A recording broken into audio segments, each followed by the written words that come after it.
I go to a specialist usually only 60-year-olds go to. Here's a day in my life. Got dressed. It was about 7 in the morning and I had a flight at 10 a.m. Usually we would drive to this appointment, but I had to take a plane this time because it's further. She moved offices to her main location in Miami, so I decided to fly. I brushed my teeth, did my hair, and we were on our way to the airport.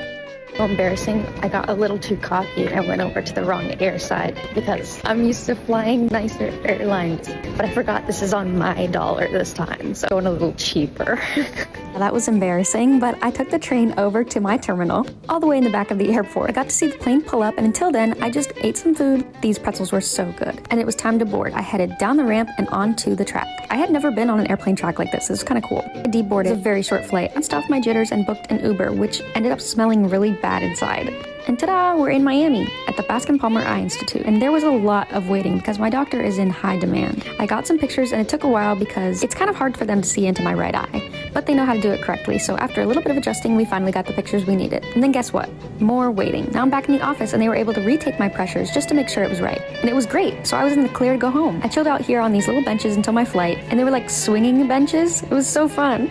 I caught another Uber back over to the airport, and the traffic in Miami was absolutely insane. So I did some editing, got to the airport, and my boarding time was moved up by a whole hour. So I got through TSA, went, boarded the plane, buckled up, and I was ready to go. And just like that, I'm home at like 10 o'clock. See you in 3 months to do it all over again.